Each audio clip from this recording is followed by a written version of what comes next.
Graça e paz de Cristo, nós estamos fazendo a leitura do livro As Cinco Linguagens do Amor, do psicólogo Gary Chapman. Então esse livro aqui fala sobre as cinco linguagens do amor, como expressar um compromisso de amor a seu cônjuge.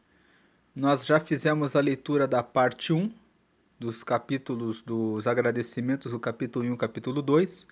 Fizemos depois um segundo vídeo gravando o capítulo 3, que fala sobre a paixão, e hoje nós estamos na parte 3, é o terceiro vídeo, e nós vamos falar sobre a primeira linguagem do amor. A primeira linguagem do amor correspondem às palavras de afirmação. Vamos começar então essa leitura. Capítulo 4, a primeira linguagem do amor, palavras de afirmação. Mark Twain disse certa vez: um bom elogio pode me manter vivo durante 2 meses. Se tomarmos suas palavras ao pé da letra, 6 elogios por ano manteriam seu tanque do amor em nível operacional. Sua esposa, porém, provavelmente precisará de mais do que isso. Uma forma de se expressar o amor emocional é utilizar palavras que edificam. Salomão, um dos escritores da Bíblia, escreveu: a morte e a vida estão no poder da língua. O que bem a utiliza, come do seu fruto. Muitos casais nunca aprenderam o tremendo poder de uma afirmação verbal mútua. Mais tarde, este rei acrescentou: a ansiedade no coração do homem o abate, mas a boa palavra o alegra. Elogios verbais e palavras de apreciação são poderosos comunicadores do amor. São os melhores comunicados em forma de expressão direta e simples como: você ficou tão elegante com esse terno. Você está muito bem com esse vestido. Ninguém faz essas batatas melhor que você. Querido, muito obrigada por ter lavado a louça para mim esta noite.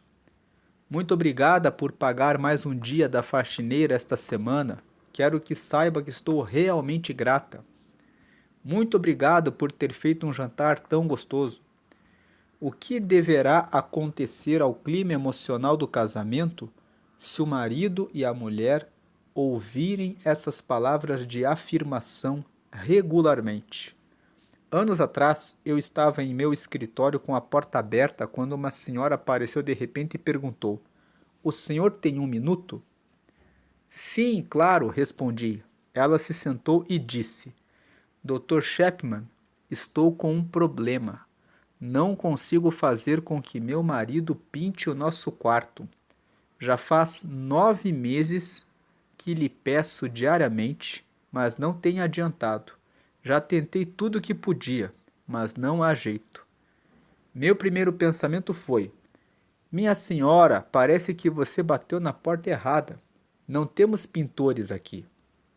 No entanto, virei-me para ela e disse: fale-me sobre isso. E ela começou a contar. Bem, sábado passado foi um grande exemplo. Lembra-se como o dia estava lindo? Sabe o que meu marido fez o dia inteiro? Lavou e encerou o carro. E o que a senhora fez? Fui à garagem e disse: Bob, não consigo entendê-lo. O dia hoje está perfeito para pintar o quarto e você está aqui lavando e encerando o carro. E seu comentário deu certo? Ele foi pintar o quarto? Não, o quarto encontra-se do jeito que estava, sem pintura. Não sei mais o que fazer. Deixe-me fazer-lhe uma pergunta. A senhora é contra carros limpos e encerados? Não, mas quero que meu quarto seja pintado. A senhora tem certeza de que seu marido sabe que a senhora gostaria que ele pintasse o quarto? Estou plenamente convicta. Tenho pedido isso a ele durante 9 meses. Deixe-me fazer-lhe mais uma pergunta. Seu marido faz alguma coisa bem feita? Como que? Coisas como recolher o lixo, limpar os vidros de seu carro, colocar combustível no automóvel, pagar a conta de luz, ajudá-la a vestir um casaco, etc.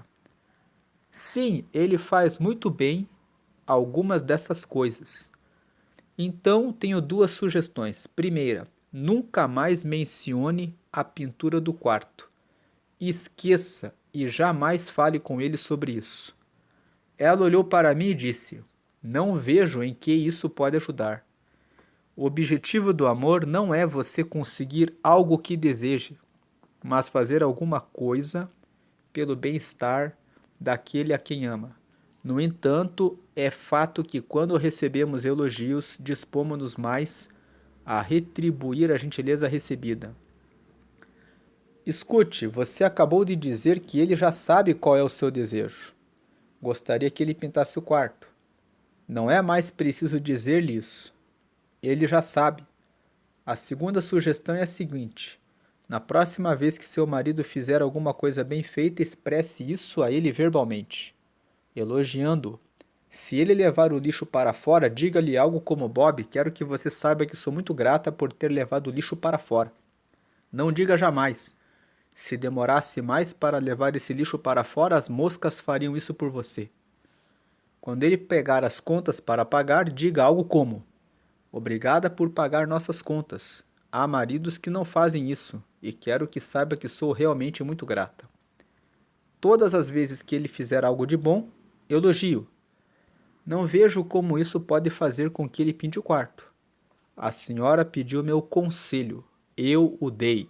Faça como achar melhor. Ela não estava muito satisfeita comigo quando foi embora. 3 semanas mais tarde ela voltou ao meu escritório e disse: Deu certo. Ela aprendeu que as palavras elogiosas são realmente motivadoras. Não sugiro que use de bajulação para conseguir o que deseja de seu cônjuge. O objetivo do amor não é obter o que se quer, mas fazer algo pelo bem-estar daquele a quem se ama. É verdade, porém, que ao recebermos palavras elogiosas, de afirmação, tornamo-nos mais motivados a sermos recíprocos e a fazermos algo que nosso cônjuge deseje. Então aqui ele apresentou aqui sobre o que são palavras de afirmação e agora ele vai dar exemplos de palavras de afirmação. Primeiro, palavras encorajadoras. Elogio verbal é uma entre as muitas formas de se expressar palavras de afirmação ao seu cônjuge. Outra maneira, as palavras encorajadoras. O termo encorajar significa inspirar coragem. Em determinadas fases da vida, todos nós nos sentimos inseguros. Não possuímos a coragem necessária e esse medo impede-nos de realizarmos certos atos positivos que gostaríamos de concretizar. O potencial latente de seu cônjuge nestas áreas de instabilidade talvez espere suas palavras de encorajamento. Alisson sempre gostou de escrever. Mais tarde na faculdade fez alguns cursos de jornalismo. Percebeu rapidamente que seu entusiasmo em redigir superava em muito seu interesse pela história, que fora sua matéria predileta. Já era muito tarde para que mudasse de faculdade, mas, após se formar e antes de seu primeiro filho, ela escreveu vários artigos. Apresentou um deles à redação de uma revista, porém, como não foi aceito, não teve mais coragem de tentar novamente em outro lugar. Agora, com os filhos já mais velhos, e com um pouco mais de tempo ela resolveu voltar a escrever.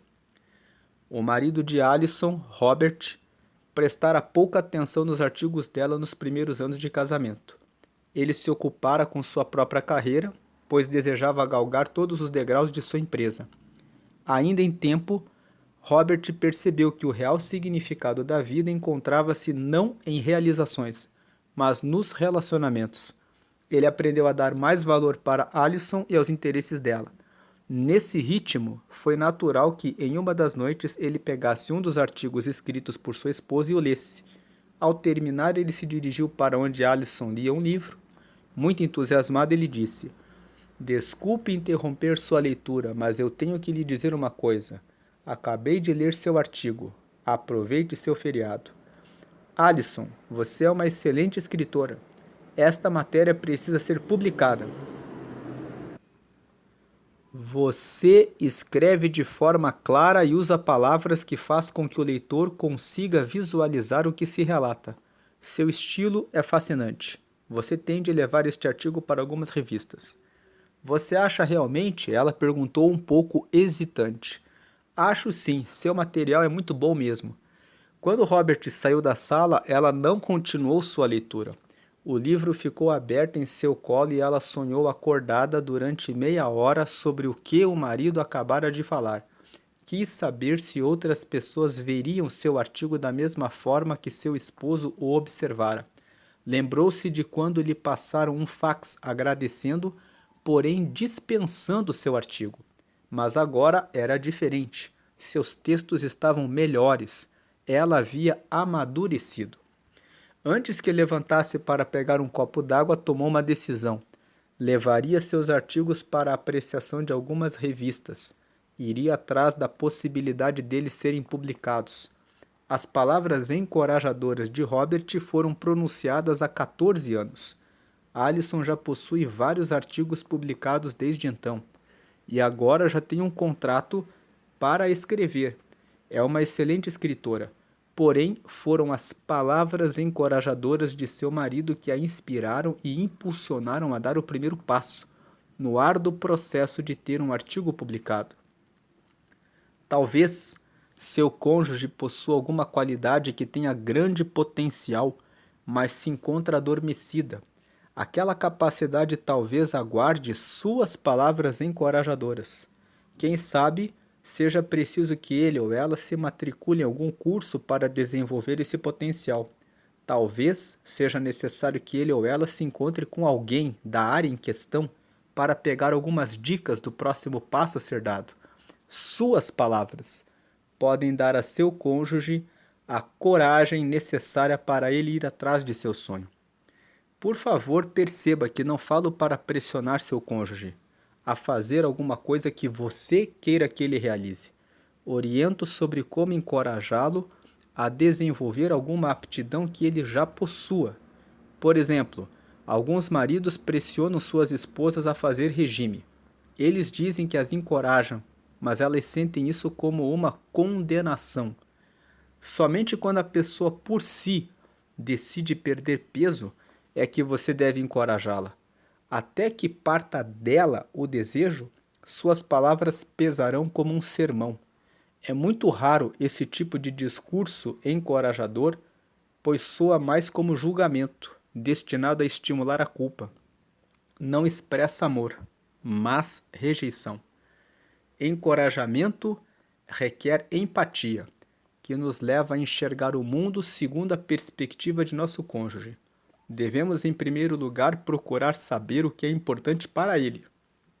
Se, no entanto, seu cônjuge lhe disser: "Estou pensando em fazer uma dieta neste verão", aí então você terá a oportunidade de transmitir-lhe palavras encorajadoras, algo como: "Se você fizer isso, posso dizer-lhe que será um sucesso.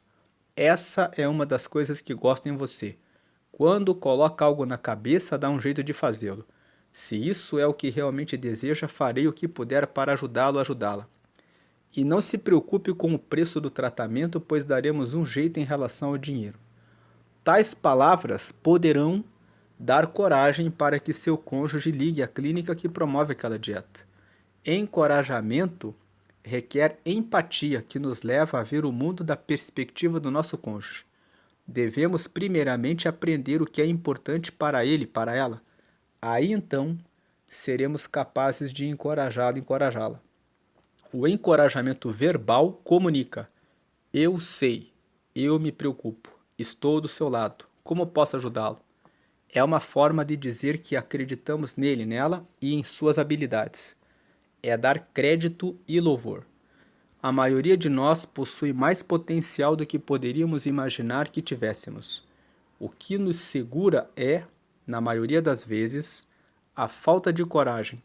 Um cônjuge amoroso pode ser um importante catalisador.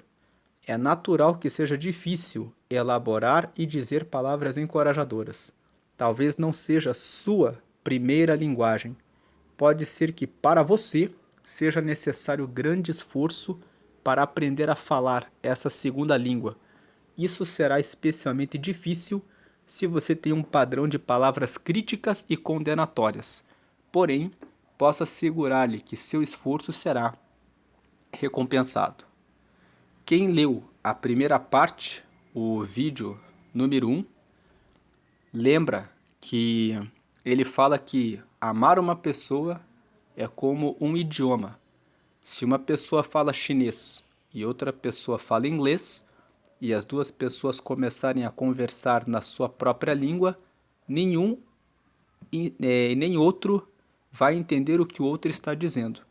Mas se os dois começarem a falar a mesma língua, os dois se entenderão.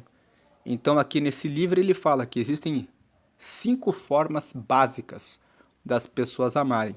E nós estamos aqui tratando da primeira forma, que corresponde às palavras de afirmação. E como nós podemos ver aqui, as palavras de afirmação podem ser a linguagem de amor do seu marido ou da sua esposa.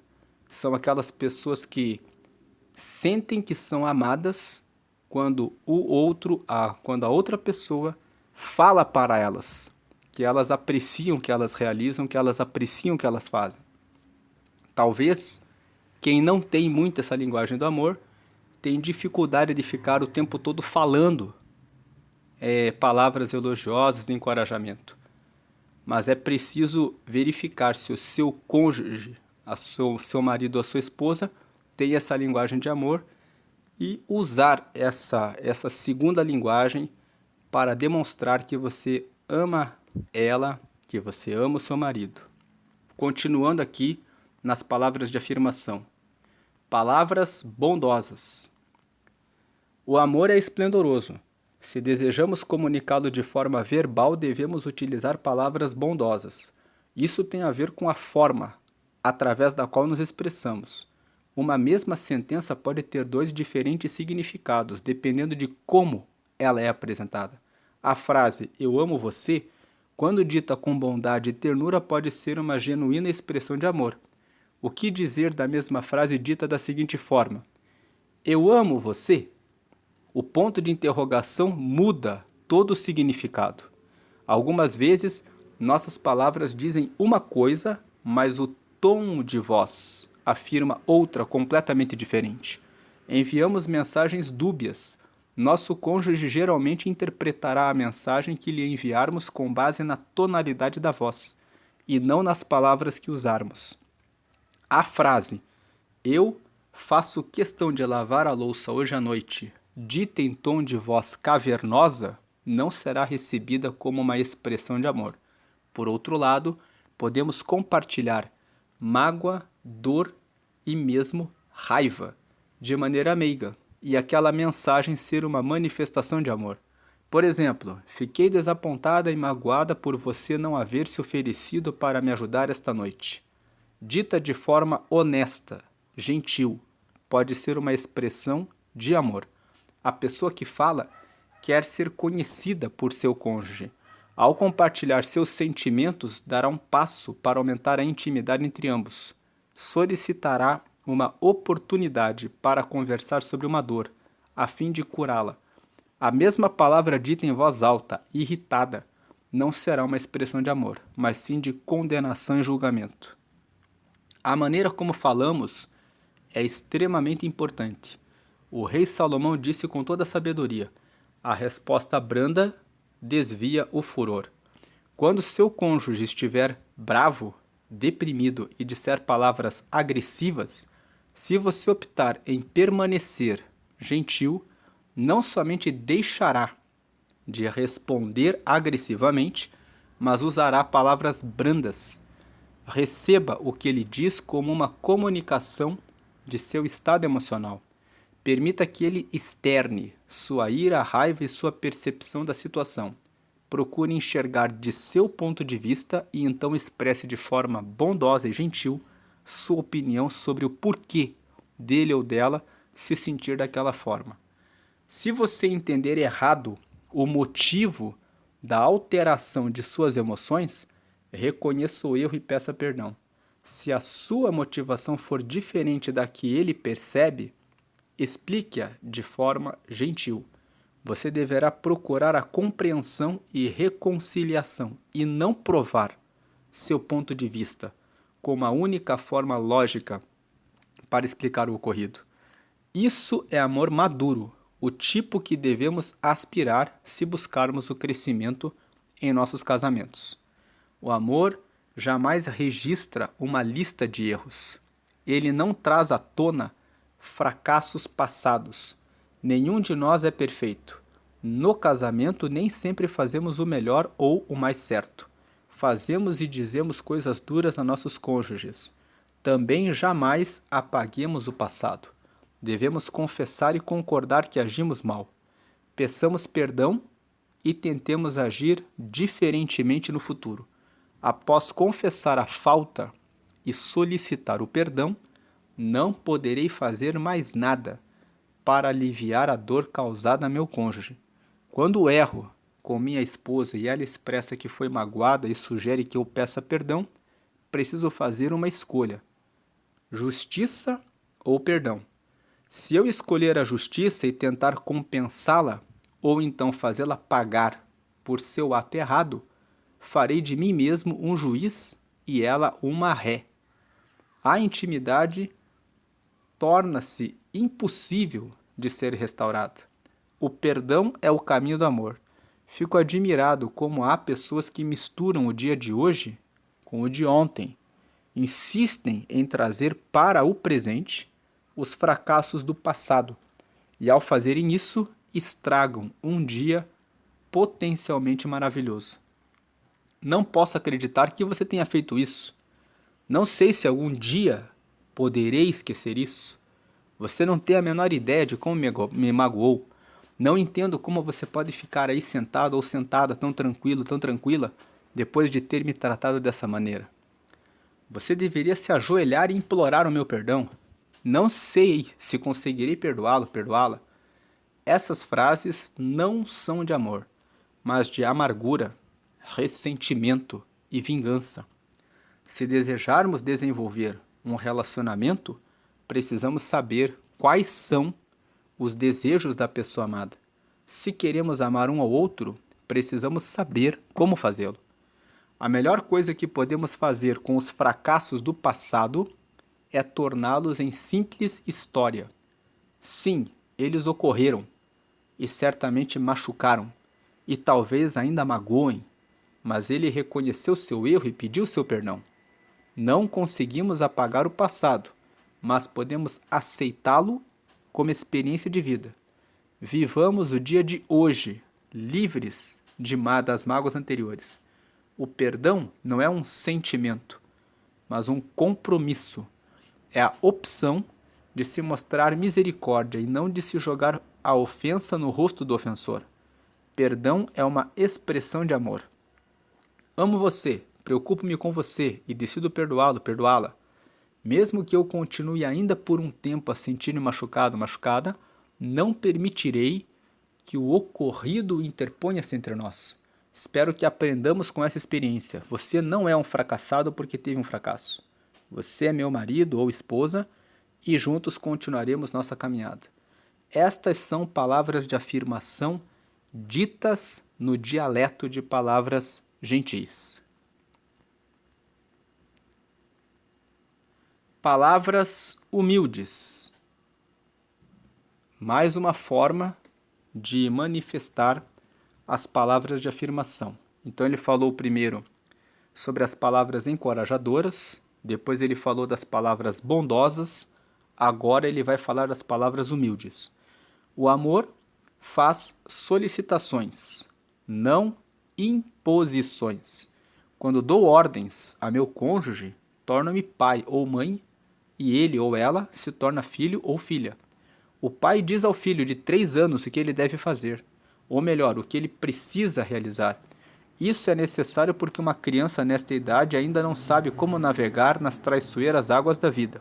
No casamento, no entanto, somos iguais, parceiros adultos. Não somos perfeitos, mas adultos e parceiros. Se vamos desenvolver um relacionamento íntimo, precisamos conhecer os desejos um do outro. Se queremos amar um ao outro, precisamos saber o que ele ou ela pretende. No entanto, a forma como expressamos esses desejos é muito importante. Se os colocamos como ordens, eliminamos as possibilidades da intimidade e afugentamos nosso cônjuge. Se, no entanto, expressarmos nossas necessidades e desejos como pedidos, apontaremos um caminho, mas não empurraremos ninguém para ele. O marido que diz: querida, sabe aquela torta de maçã deliciosa que você faz? Será que poderia preparar uma esta semana? Eu amo aquela sobremesa. Concederá uma dica de como ela pode expressar-lhe amor e dessa forma ambos crescerão em intimidade. Por outro lado, o esposo que diz: desde que nosso filho nasceu você nunca mais fez aquela torta de maçã. Pelo jeito eu vou ficar sem comê-la por mais uns 18 anos. Deixou de ser adulto e tornou a comportar-se como um adolescente. Tais reclamações não constroem a intimidade. A esposa que diz: será que você poderia limpar a calha este final de semana? Expressa amor ao fazer uma pergunta, um pedido. Porém, a que diz: se você não der um jeito de limpar logo essa calha, ela vai acabar despencando do telhado. Já existem brotos de árvore nela e espalham-se por todos os lados. Não demonstra amor, mas sim torna-se uma mulher dominadora. Quando alguém faz um pedido a seu cônjuge, afirma as habilidades dele. Faz entender que ele ou ela possui ou pode fazer algo que é significativo ou valioso para o outro. No entanto, quando dá ordens, torna-se um tirano. Seu cônjuge não se sentirá afirmado, mas diminuído. O pedido implica o elemento escolha. Seu parceiro pode atender ou não o seu pedido, porque o amor é sempre uma decisão. É isso que o torna significativo. Saber que meu cônjuge ama-me a ponto de atender meu pedido comunica emocionalmente que ele ou ela se importa comigo. Respeita-me, admira e deseja fazer algo que me agrade. Não há como desenvolver o amor emocional através de intimações. Meu cônjuge talvez obedeça às minhas ordens, mas isso não será uma expressão de seu amor. Será uma forma de medo, culpa ou de alguma outra emoção, mas jamais de amor. Será uma forma de medo, culpa ou de alguma outra emoção, mas jamais de amor. Então, um pedido cria uma oportunidade de se expressar amor, ao passo que uma ordem sufoca essa possibilidade. Dialetos variados. Agora, palavras de afirmação são uma das 5 linguagens básicas do amor. Dentro desse idioma, no entanto, há vários dialetos. Já falamos sobre alguns, mas ainda há muitos outros. Diversos livros e artigos já foram escritos sobre esse tema. Todos eles têm em comum o uso de palavras que afirmam o cônjuge. O psicólogo William James diz que, possivelmente, a mais profunda necessidade humana é a de ser apreciado ou apreciada. Palavras de afirmação poderão suprir essa necessidade em muitas pessoas.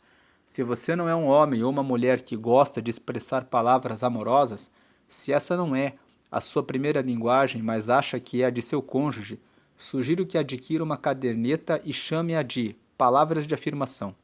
Quando você ler um artigo ou um livro romântico, escreva ali algumas palavras de afirmação que tenha gostado. Quando assistir alguma palestra sobre amor ou ouvir algum amigo dizer alguma coisa positiva sobre outra pessoa, anote. Com o tempo, você terá colecionado uma lista de palavras para serem usadas ao transmitir amor a seu cônjuge.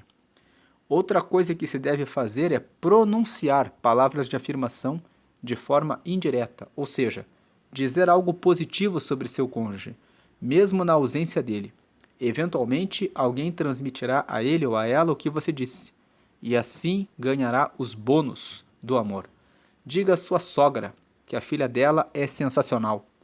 Possivelmente, quando ela contar isso à sua esposa, com certeza aumentará alguma coisa e você acabará ganhando mais crédito.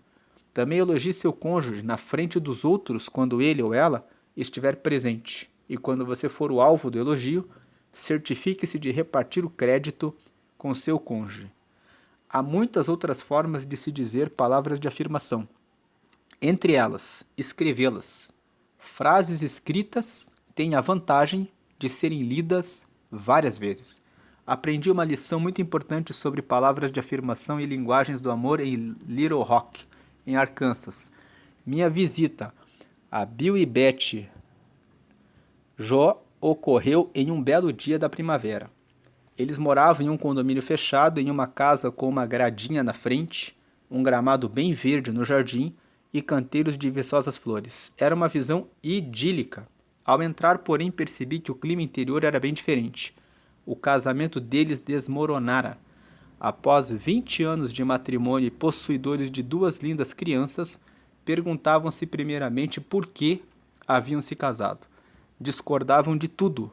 A única coisa com que concordavam é que ambos amavam os filhos. Ao desenrolar sua história, percebi que Bill era muito dedicado ao seu trabalho e muito pouco tempo oferecia a Betty Jo, sua esposa, a qual trabalhava meio período, possivelmente para não permanecer dentro de casa. A forma de convivência entre os dois era de evitarem estar juntos. Tentavam ficar longe um do outro para que seus conflitos não assumissem proporções maiores. O ponteiro do mostrador do tanque de amor de cada um deles apontava para o termo vazio. Disseram que já tinham procurado aconselhamento, porém em nada adiantara. Eles assistiriam ao meu seminário sobre casamento e eu partiria no dia seguinte. Aquele, portanto, seria meu único encontro com Bill e Betty.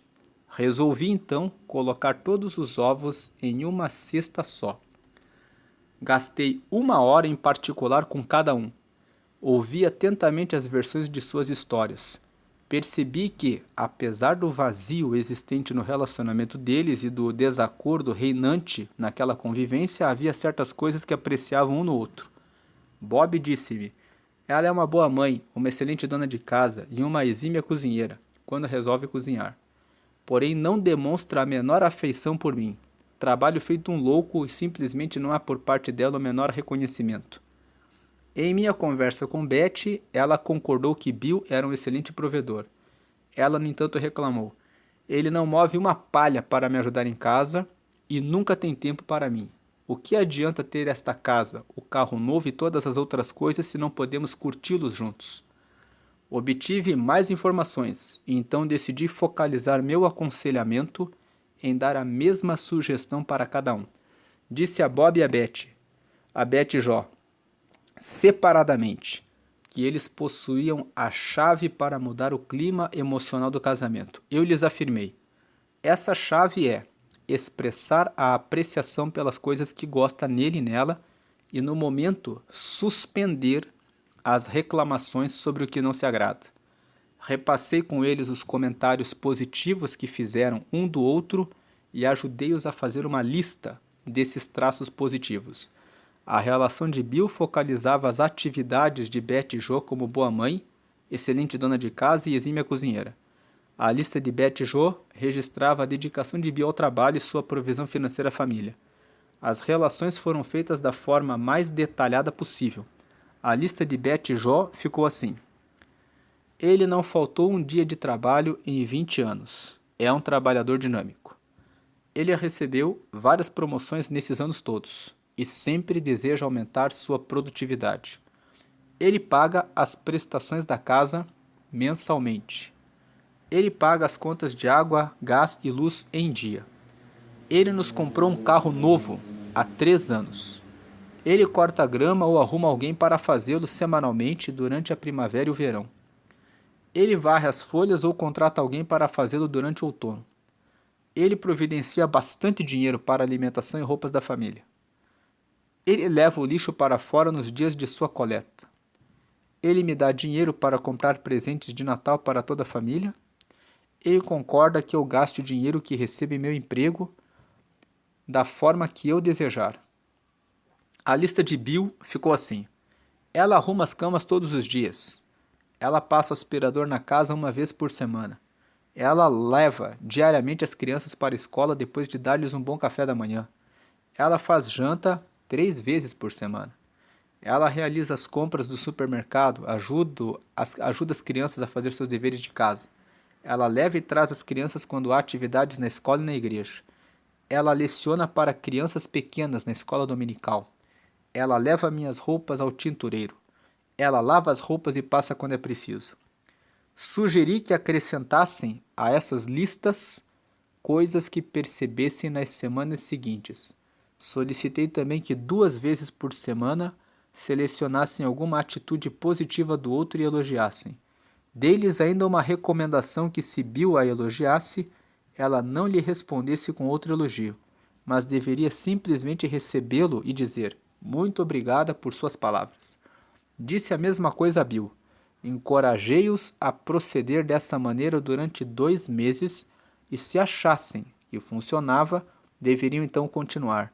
Se, no entanto, a experiência não ajudasse a melhorar o clima emocional do casamento, eles deveriam simplesmente encarar tudo aquilo como outra tentativa que não dera certo. No dia seguinte, peguei o avião e voltei para casa. Anotei em minha agenda para 2 meses depois ligar a Bill e Beth, a fim de saber o que acontecera.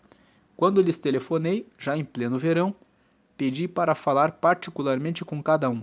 Fiquei impressionado ao notar que Bill dera um grande passo à frente. Ele percebeu que eu concedera o mesmo conselho à sua esposa, mas encarara tudo de forma positiva. Para falar a verdade, ele achou ótimo. Ela expressava apreciação pelo seu trabalho duro e pela provisão que dava à família. Ele disse: ela realmente conseguiu fazer com que eu me sentisse um homem novamente. Ainda temos muito trabalho pela frente, Dr. Chapman, mas acredito francamente que estamos no caminho certo. Quando eu conversei com Beth Joe, no entanto, achei que ela dera um passo muito pequeno. Ela me falou: alguma coisa melhorou, Dr. Chapman. Bill elogia-me como o senhor sugeriu, e acredito que haja sinceridade nisso. Mas ele ainda não gasta nem um minuto comigo. Trabalha o tempo todo e não tem uma hora para mim. Enquanto eu ouvia Beth Joe, as luzes acenderam. Sabia que fizeram uma grande descoberta. A linguagem do amor de uma pessoa não é necessariamente a mesma da outra. Era óbvio que a primeira linguagem do amor de Bill era palavras de afirmação. Ele era um trabalhador dedicado e apreciava seu emprego. O que ele mais queria de sua esposa era que ela expressasse admiração por isso. Aquele padrão foi provavelmente estabelecido em sua infância, e a necessidade de receber elogios ainda era premente em sua vida adulta. Beth Joe, por sua vez, possuía uma carência emocional em outra área. Era-lhe agradável receber elogios, mas ansiava por algo mais, exatamente a segunda linguagem do amor. Então aqui nós terminamos a leitura da primeira linguagem do amor, que são palavras de afirmação. Como ele disse aqui, o Bob ficou feliz quando ela começou a falar palavras de afirmação, reconhecendo que ele era um bom homem, porque ele pagava todas as contas de casa, era um bom provedor. Mas ela não ficou feliz porque ela sentia a necessidade ainda de que ele fizesse alguma coisa. E que é a segunda linguagem do amor. A segunda linguagem do amor é essa aqui, qualidade de tempo. Então, o que a esposa dele, a Beth Joe, dizia é: ele precisa passar tempo comigo. A segunda linguagem do amor é a qualidade de tempo, que nós vamos ler no próximo vídeo, porque aqui nós chegamos a 39 minutos. Então, esse vídeo fala sobre as palavras de afirmação. No vídeo seguinte, vamos realizar a leitura de como que funciona essa segunda linguagem do amor, a qualidade de tempo.